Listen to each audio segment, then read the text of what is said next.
Ladies and gentlemen, thank you so much for coming out today. We've got 4 leaders here today of conscience and principle. The format will be Dr. Paul is going to speak for about 5 minutes and explain why we're here. Then each of our candidates will speak for a couple of minutes and share their remarks, and then finally we will have time for questions at the end. Thank you very much. With no further ado, Dr. Ron Paul.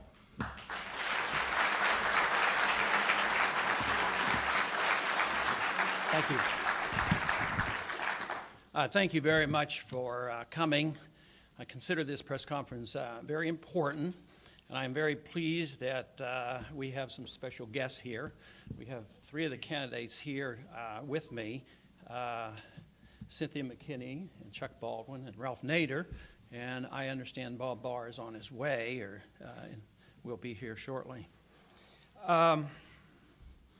I want to start off by stating that we come together here in unity, in spite of the disagreements that some of the candidates have on some of the points. There's some points that bring them together.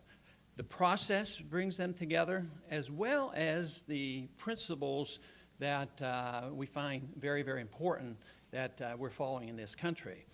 And we've drawn up a set of principles, and the 4 candidates have agreed to these principles.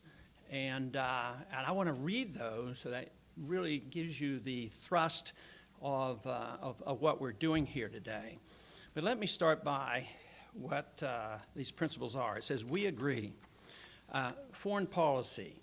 The Iraq War must end as quickly as possible with removal of all our troops from the region. We must initiate the return of our troops from around the world, including Korea, Japan, Europe, and the entire Middle East.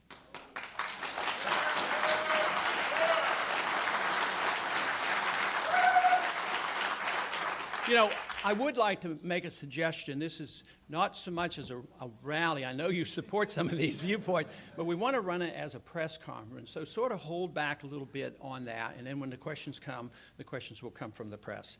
We must cease the war propaganda, threats of a blockade, and plans for attack on Iran, nor should we reignite the Cold War over Georgia. We must have a willingness to talk to all countries and offer friendship and trade and travel to all who are willing. We must take off the table the threat of a nuclear first strike against all nations. Privacy issue.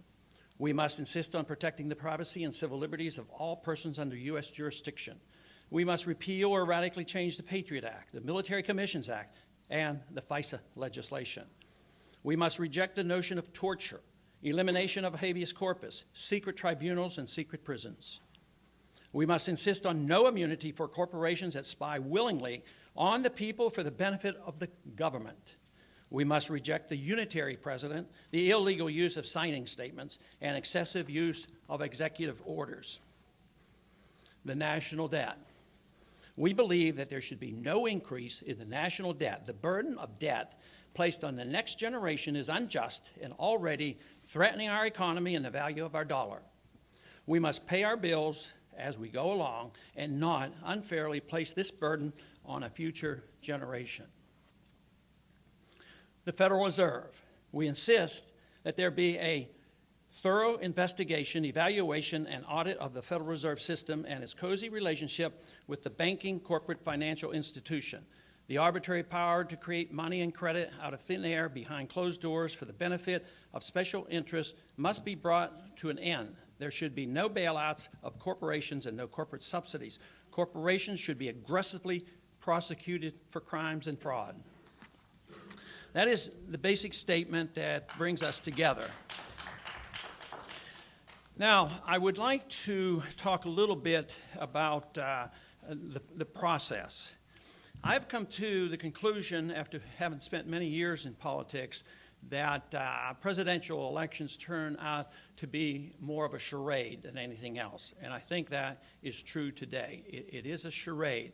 And the endless discussion that goes on, this time longer than ever, for practically 2 years, and all the talk about, things that aren't unimportant.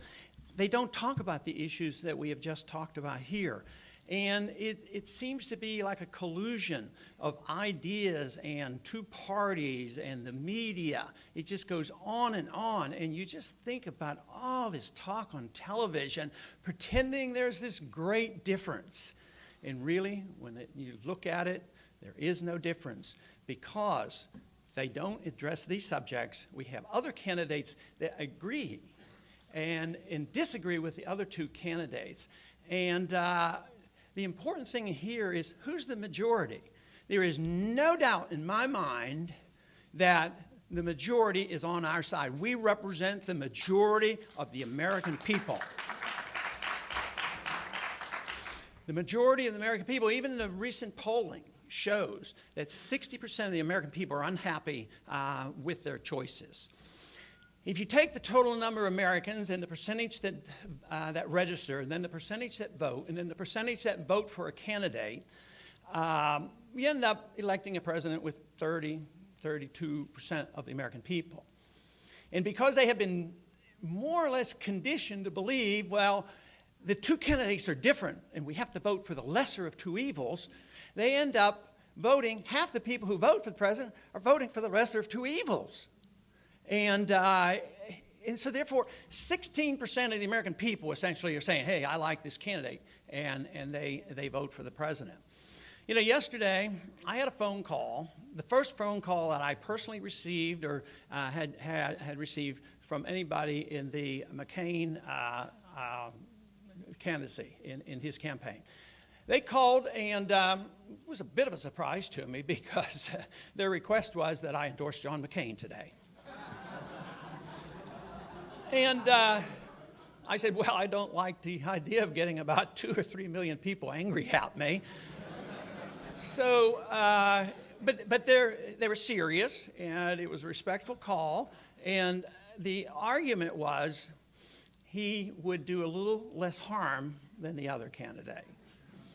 And, you know, we just don't need to do that anymore. You know, I believe it was 1988, and I believe Ralph Nader will remember this campaign, there was a debate going on with George Bush Sr. and Dukakis, and it was to be put on by the League of Women Voters. And there was a secret agreement between George Bush Sr. and Dukakis that they would dictate all the terms, that they would say who can come and who the moderator is and all this, and who had to be excluded. And when they presented these details to the League of Women Voters, they said, no way, they won't do it. And this was their statement. The demands of the two campaigns would perpetuate a fraud on the American voter. That's where we are. And then a few years later, an organization was formed, and it was called the Commission on Presidential Debates. And since that time, since they have been formed, they dictate all the rules. And guess who's chairman? Who they are? It's a former chairman of the Republican Party and a former chairman of the Democrat Party. And they dictate all the rules. So therefore, anybody who opposes the status quo aren't permitted to be in the debates. And that's where we are today. And this has to change, especially if you ever come around to the, please don't. If you ever get to the point where you believe the two parties are essentially the same, then if the majority is outside the establishment, that it's not very democratic. The process isn't working. And when you think about what we do around the world on the pretense of spreading democracy and how many people die, I think this is a tragedy. It's a tragedy that we who want to improve this country, defend our principles, defend the Constitution, and have a decent process are treated this way. And this is, in a way, an attempt on my part. I'm not a candidate. I'm still very interested in what's happening. And I just am today making a very strong suggestion of what we can do.